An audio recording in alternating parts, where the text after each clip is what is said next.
aí, como é que você tá? Tudo bem? Tudo certo com você? Bem-vindo a mais uma celebração da GoUp. Eu espero que esse nosso conteúdo tenha abençoado a tua vida. Mas eu quero te fazer um convite, antes de já trazer a palavra para você. Se você está aqui pela primeira vez e ainda não se inscreveu no nosso canal, então aproveita, se inscreve aqui e ativa as notificações. Isso é muito importante para quando tiver um conteúdo novo, você aí receber uma notificação. Gente, também é importante que você interaja, você comente aí com o conteúdo, se você está gostando ou não, ou se você tem algo para acrescentar, algum insight que essa mensagem está te dando.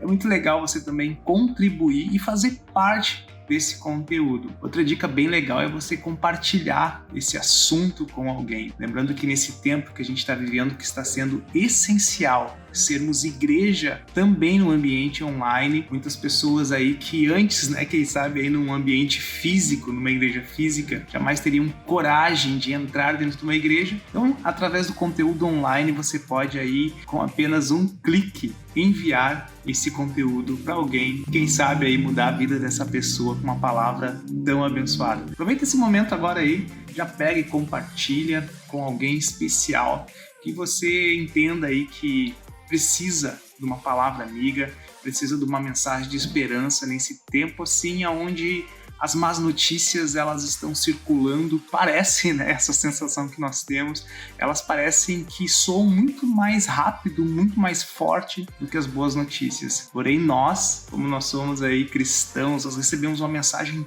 tão maravilhosa, uma mensagem tão poderosa que é a mensagem do Evangelho.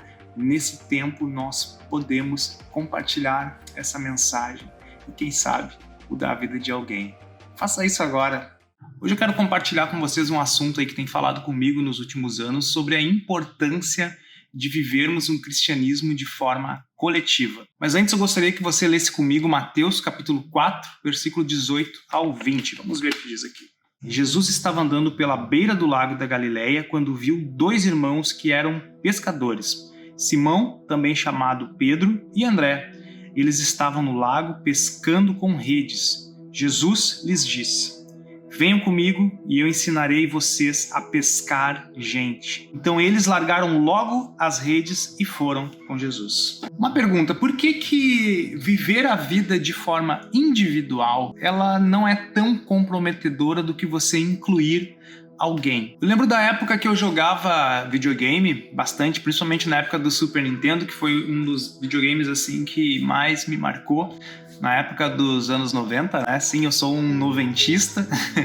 E eu lembro que naquela época parece que jogos multiplayers eles eram mais em alta. Existiam as tais locadoras de videogame e a gente ia com muita frequência com os amigos e jogava jogos multiplayers ou jogos para dois. Só que o legal era você poder dividir o tempo ao lado de alguém. E apesar das fases serem desafiadoras, quando você jogava com uma outra pessoa, você precisava ter paciência, precisava ter sincronismo, precisava ter atenção, e isso era muito legal. Por exemplo, no game Super Mario World, eu não sei se vocês já jogaram, quando um dos personagens perdia todas as suas vidas, para você poder continuar jogando com o seu amigo, você tinha que dividir as vidas que você tinha. Por exemplo, deu game over pro Luigi poder continuar jogando com o Mario tinha que ali compartilhar as vidas que tinha.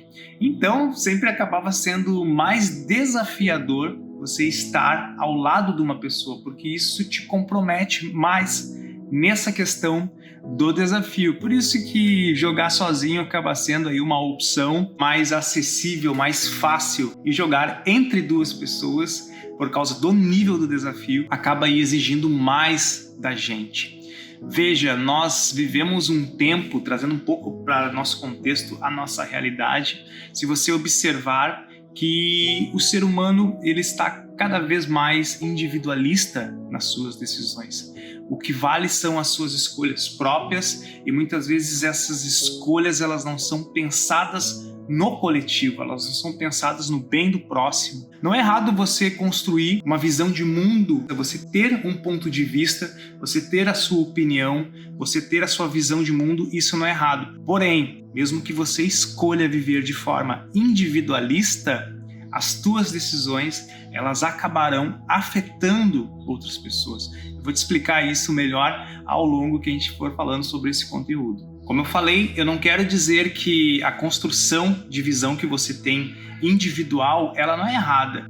O problema é quando a minha visão, ela passa a ser a única determinante, onde não importa o ponto de vista do meu próximo, não importa o que a outra pessoa pense, o individualista, ele vai entender que o que vale é o que ele enxerga, o que vale é o que ele viveu, independente do que o outro tenha vivido, independente do percurso que o outro tenha caminhado. Na mente do individualista, as escolhas dele são as principais, as escolhas dele são as melhores. Ele jamais vai usar a régua de uma forma em que ele perca o seu tempo medindo o esforço do outro. Então, por isso que para ele prefere ter a sua visão de mundo ao invés de dividir um tempo com alguém, dividir um conhecimento com alguém. E hoje é muito simples você identificar quem tem uma visão de mundo individualista. Eu costumo dizer que as filas, elas revelam muito o caráter das pessoas. Se você estivesse ali numa fila de banco, por exemplo, aquela fila lotada na segunda-feira, próximo do intervalo do almoço, onde parece que todo mundo resolve ir em um banco, e você tá ali naquela fila e tá quase chegando a tua vez, e daqui a um pouco chega uma pessoa idosa e ela fica atrás de você. O que você faria? Você daria o seu lugar para essa pessoa? Ou você ali lutaria pelo seu espaço, lutaria pela sua escolha? Por causa, quem sabe, aí de 1 minuto, 2 minutos, 3 minutos, o que você faria? É bem verdade que nos dias de hoje, a maioria das pessoas, elas estão caminhando para um mundo individualista. Em nossos pequenos gestos é possível observar isso. Quer ver outro exemplo? Quando você vê alguém jogando um lixo na rua e você olha por aquele lixo, mas você não faz nada. Aí você pensa assim, aquele lixo não foi eu que coloquei no chão, então não é um compromisso meu, não é um dever meu. Só que eu também esqueço que a longo prazo, aquele lixo que foi jogado no chão, ele poderá prejudicar as futuras gerações. Quem sabe aquele pequeno lixo pode entupir aí uma boca de lobo e mais adiante dar alagamentos em ruas, ou seja, por causa de uma visão individualista, eu não consigo pensar, eu não consigo projetar numa visão coletiva e saber que as minhas pequenas escolhas, elas de forma indireta, elas estão afetando as pessoas, mesmo que elas tenham a motivação individualista.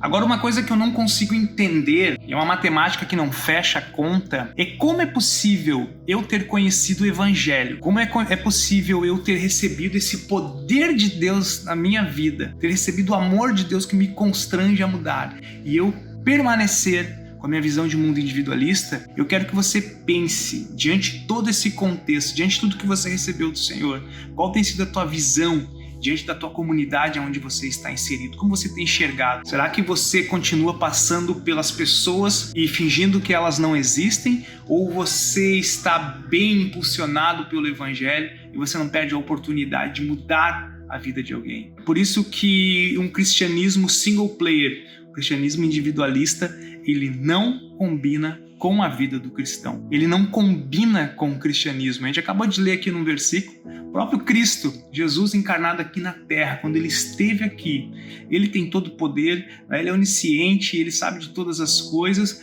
mas diante de todo esse contexto de soberania que ele tem, quando ele esteve aqui, ele foi de forma intencional na escolha de pessoas para caminhar ao lado dele. Será que isso não abre sua mente para você pensar? Será que isso não te dá um estalo e você pensa, poxa vida, Jesus ele esteve aqui na Terra, ele poderia ter feito tudo isso sozinho, ele poderia ter escolhido o jogo no modo single player, mas ele optou pelo modo multiplayer. E outra coisa assim que eu acho incrível de Jesus é que ele não escolheu pessoas parecidas, ele escolheu 12 pessoas com características únicas, pessoas diferentes uma das outras. Ele escolheu um publicano, ele escolheu ali um zelote, ele escolheu pescadores, ele escolheu doutores, ele escolheu 12 pessoas diferentes, ele escolheu até mesmo Judas. Jesus foi intencional na escolha de Judas, não foi aleatório. Jesus foi intencional, lembrando da sua onisciência. Ele já sabia quem era Judas, antes de Judas saber quem era Jesus, antes de Judas conhecer quem estava chamando ele. Então Cristo,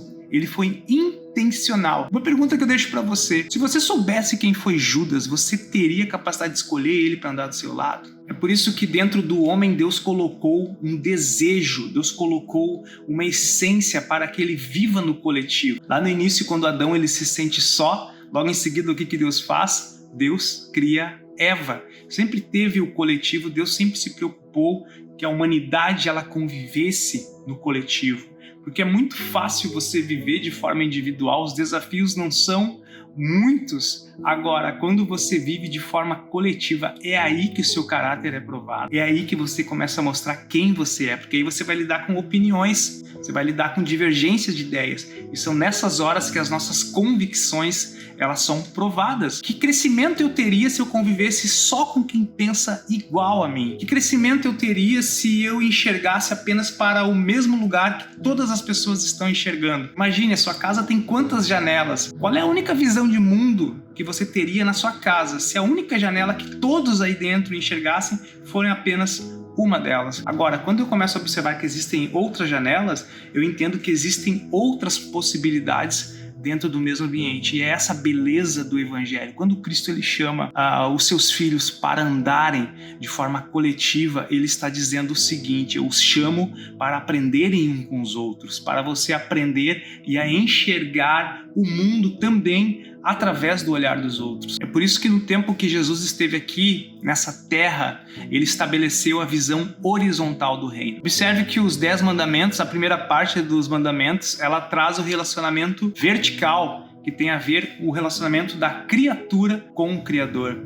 Agora, as outras partes dos 10 mandamentos, ela tem a ver com o nosso relacionamento horizontal, criatura com criatura, eu passando a enxergar o reino de Deus através dos olhos dos outros, passando a enxergar quem é Deus através do agir de Deus nos outros. Então essa é a beleza do cristianismo multiplayer, você enxergar o reino de Deus sendo manifestado na vida das pessoas, e isso só consegue perceber, só tem essa sensibilidade quem entendeu que o que Deus te deu não é só para você, o que Deus te deu é para ser compartilhado. Deus não te deu uma mensagem poderosa, Deus não desperdiça oportunidades. Se Ele te deu uma mensagem poderosa, não é para que você deixe guardado num canto, numa prateleira, ou como um bibelô ali num lugar protegido, não. Deus te deu essa palavra para você compartilhar com seus pais, com seus amigos, com seus irmãos, com seus vizinhos. Deus te deu essa palavra poderosa para você compartilhar até com o frentista ali que você abastece seu carro, ou com o seu professor, ou até mesmo com o padeiro que você compra seus pães todos os dias. É por isso que é impossível a gente viver um cristianismo individualista, e é por isso que Cristo deixou essa missão bem clara, que pede para que seus discípulos compartilhem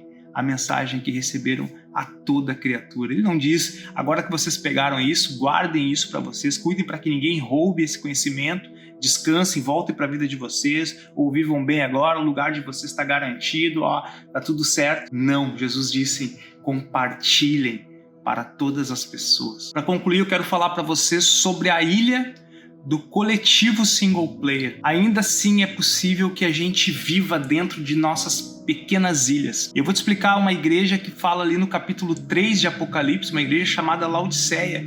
Ela é uma igreja que ela era completamente fechada. Ela era uma igreja que ela não tinha acesso para pessoas que pensassem diferente dela, ela não tinha acesso a pessoas estranhas. Ali dentro só entrava pessoas que tinham a mesma visão, por isso que ela era uma igreja individualista de forma coletiva. Isso pode soar até estranho para vocês, mas quantas vezes você se sentiu excluído por pensar diferente dentro do grupo que você convive? Quantas vezes você se sentiu ali um estranho, parece que um corpo estranho, uma berruga dentro de um corpo, e não se sentia inserido naquele lugar? Laodiceia era um lugar assim que provavelmente pessoas que pensassem diferente ou pessoas que olhassem por uma janela alternativa da mesma casa não seriam pessoas bem-vindas ali dentro daquele ambiente. Olha só, é tão estranho o ambiente coletivo de forma individual, falando para vocês, não sei se vocês estão entendendo ou não, mas era tão estranho ao ponto de o próprio anjo da igreja ficar ali do lado de fora batendo, pedindo para entrar. Veja que doido isso, né? O próprio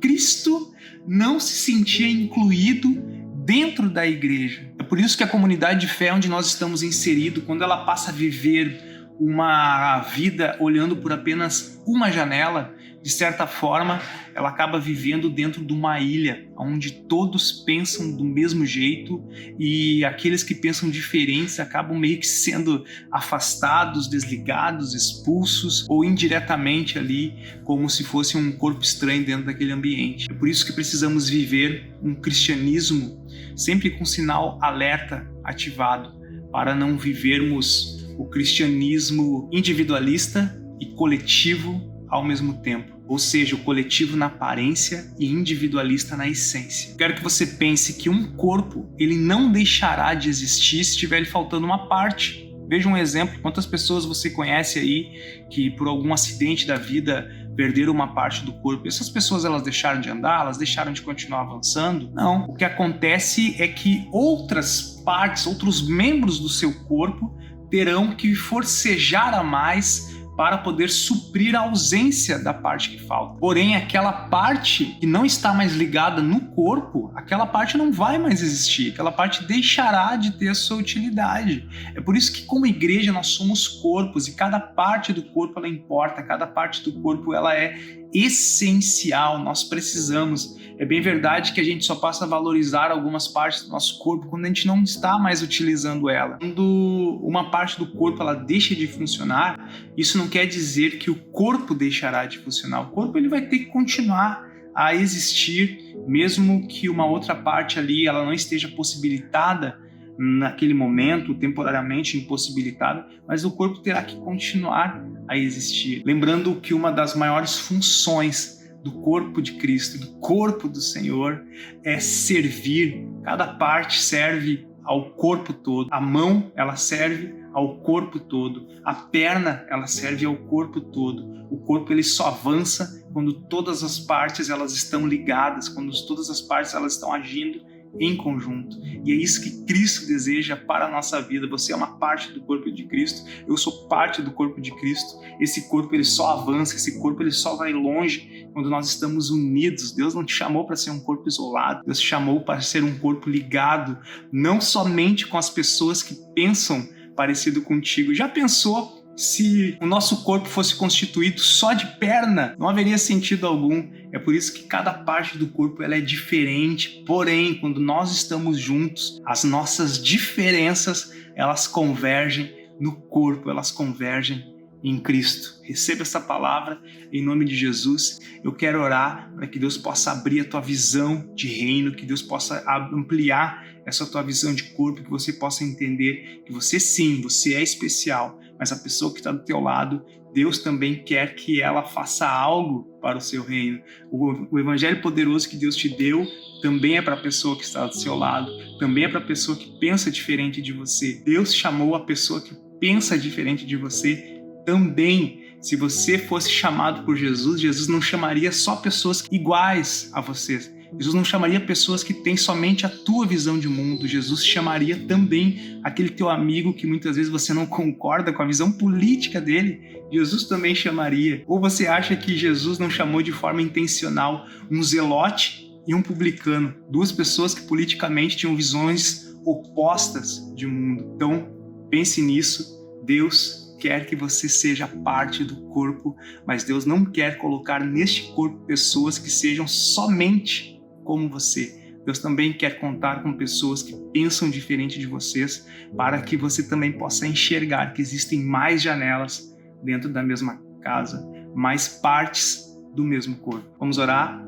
Senhor, eu oro pela vida de cada um desses meus irmãos que ficaram até agora, Senhor, escutando essa mensagem. Que a mensagem do Teu Evangelho, Senhor, que é tão poderosa, Pai, tão restauradora, possa transformar a nossa mente, possa ampliar a nossa visão de reino. Pai, que através de nós, Senhor, mais pessoas sejam alcançadas, Deus. Nos ajuda, Senhor, a entender até mesmo aqueles que não pensam da mesma forma como nós pensamos, Senhor. Abre as possibilidades na vida de cada um dos Teus filhos, para que o Teu reino cresça, para que ele avance, mesmo nesse tempo tão delicado, Senhor. Abre a nossa visão para termos estratégias para anunciar o Teu reino. E é por isso que nós cremos, Senhor, na Tua palavra, através do Teu Filho Jesus. Em nome de Jesus. Amém. Que especial ter ficado com vocês até agora e você aí recebendo uma palavra de Deus mas não esqueça de compartilhar esse conteúdo com alguém. Se essa palavra tocou no seu coração, não guarda ela. Compartilha com alguém, tenho certeza aí que Deus vai usar a tua vida para esse tempo, ainda nesse tempo, e esse tempo é hoje. Amém? Que Deus abençoe. Não esqueça aí de compartilhar, de se inscrever no nosso canal e aguardar aí que semana que vem nós estamos de volta aqui. Fique de olho nas nossas mídias digitais e que Deus abençoe a tua semana. Deus abençoe ricamente. Não se esqueça de se cuidar. Até mais.